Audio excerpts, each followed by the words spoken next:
నమస్తే. కొన్ని వార్తలు వింటే, చూస్తే నిజంగా నిజాయితీ బతికి ఉంది అనిపిస్తది. అసలు చాలా అరుదు.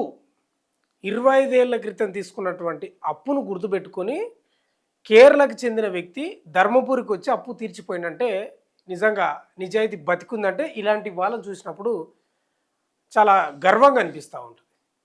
వాస్తవంగా కూడా మనం చూస్తూ ఉంటాం, వార్తలు చదువుతూ ఉంటాం, చూస్తూ ఉంటాం.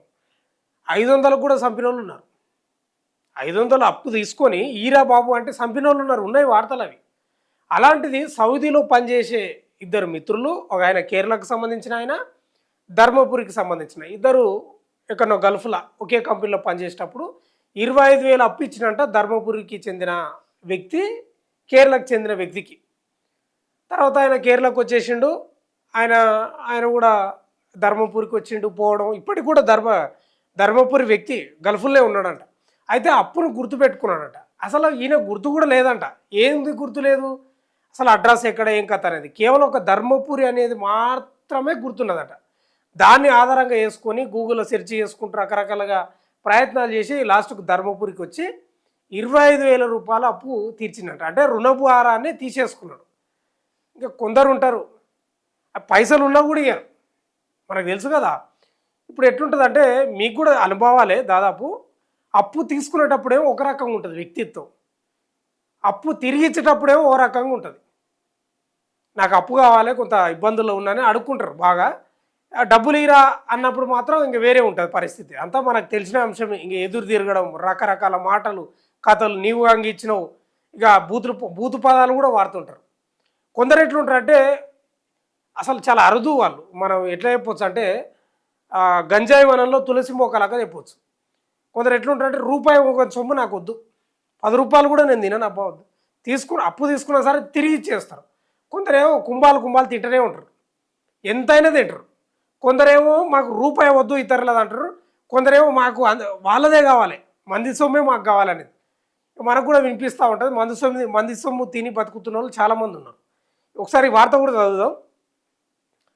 25 ఏళ్ళ రుణం తీరింది, పాత స్నేహం గుబాలించింది. నిజంగా చాలా అరుదు. నేను ఎందుకు చేస్తున్నా ఈ వార్త కూడా అంటే అసలు ఇలాంటి సమాజంలో లేదా ఇప్పుడున్న సమాజంలో ఇలాంటి వాళ్ళు చాలా అరుదు, మామూలు అరుదు కాదు, చాలా అరుదు. అందుకే వార్త కూడా చేస్తున్నా. అప్పుడప్పుడు మనం సామాజిక కోణంలో కూడా కొన్ని వార్తలు చేయాలి. కేరళలోని పాలక్కాడుకు చెందిన మొహమ్మద్ ఇస్మాయిల్, జగిత్యాల జిల్లా ధర్మపురికి చెందిన ఎడ్ల లచ్చన్న 25 ఏళ్ల కిందట సౌదీ అరేబియాలో ఓ కంపెనీలో కలిసి పనిచేశారు వీళ్ళిద్దరంట. ఆ రోజుల్లో లచ్చన్న వద్ద ఇస్మాయిల్ కొంత డబ్బు అప్పుగా తీసుకున్నారు. భారత్కు వెళ్ళాక తిరిగి ఇస్తానని మాట ఇచ్చిన అనివార్య పరిస్థితుల్లో ఏళ్ళు గడిచినా చెల్లించలేకపోయారు. ఆ మాట ఇస్మాయిల్ మదిలోంచి చెరిగిపోలేదంట. ఇక ఇప్పుడున్న కొందరు ఎట్లుంటారు అంటే ఈరోజు అప్పు తీసుకొని రేపే మర్చిపోతారు. అంతేనా? ఈరోజు అప్పు తీసుకొని రేపు ఎల్లుండే మర్చిపోతారు, ఎప్పుడు ఇచ్చినాం అనే స్థాయిలో ఉన్నారు కొందరు. అట్లున్నారు. ఆ మాట ఇస్మాయిల్ మదిలోంచి చెరిగిపోలేదు. భారత్ తిరిగి వచ్చిన ఇస్మాయిల్కి లచ్చన్న పూర్తి చిరునామా తెలియదు, సెల్ ఫోన్ నెంబరు లేదు, సొంతూరు ధర్మపురి అని చెప్పిన జ్ఞాపకం మాత్రమే ఉంది. దాని ఆధారంగా గూగుల్లో వెతికి పట్టణానికి చేరుకున్నాడట. ఎంతోమందిని అడుగుతూ చివరికి గురువారం, ఈరోజు శుక్రవారం కదా, నిన్న గురువారం మధ్యాహ్నం లచ్చన్న ఇంటికి చేరారు. అప్పు తీర్చడానికి ఇంత దూరం వచ్చానని చెప్పడంతో లచ్చన్న కుటుంబ సభ్యులు ఆశ్చర్యపోయారట. ప్రస్తుతం గల్ఫ్లో ఉన్న లచ్చన్నకు ఫోన్ చేయగా, అంటే 25 ఏళ్ల క్రితం అప్పుగా ఇచ్చినంటే అన్నేళ్ల నుంచి లచ్చన్న ఇంకా గల్ఫ్లో ఉన్నాడు, గల్ఫ్లో పనిచేస్తూ ఉన్నాడు. అంటే వస్తూ పోతూ ఉన్నాడేమోలే కానీ 25 ఏళ్ల క్రితం అప్పు ఇచ్చిండు కదా. ఆయన కూడా ఇంటికాడ లేడు లచ్చన్న, ఇప్పటికి గల్ఫ్లో ఉన్నాడు, గల్ఫ్లో పనిచేస్తూ ఉన్నాడు. అంటే ఎన్ని ఏళ్ళ నుంచి చేస్తున్నాడో అర్థం చేసుకో. అంటే దాదాపు 30-35 ఏళ్ళ నుంచి గల్ఫ్లో పనిచేస్తున్నట్టున్నాడు. ప్రస్తుతం గల్ఫ్లో ఉన్న లచ్చన్నకు ఫోన్ చేయగా అప్పు ఇచ్చిన విషయం మర్చిపోయినా పాత మిత్రుడిని వెంటనే గుర్తుపట్టినట్ట. అంటే అప్పు ఇచ్చింది మర్చిపోయినట్ట లచ్చన్న, కానీ మిత్రుడిని మాత్రం గుర్తుపట్టినట్ట. ఇద్దరు ఆప్యాయంగా మాట్లాడుకున్నారు. 25,000 నగదును స్నేహితుడి కుటుంబీకులకు, అంటే లచ్చన్న కుటుంబీకులకు అందజేసి ఇన్నేళ్లుగా తన మనసులో దాగిన రుణభారం తొలగిపోయిందని చెబుతూ భావోద్వేగానికి గురైందంట ఇస్మాయిల్. ఇక ఈ వార్తను చూసి మనం నిజంగా ఇలాంటి వ్యక్తులు చాలా అరుదుగానే మనం భావించాలి. ఎన్ని లేవు, ఎన్ని ఉదాహరణలు లేవు.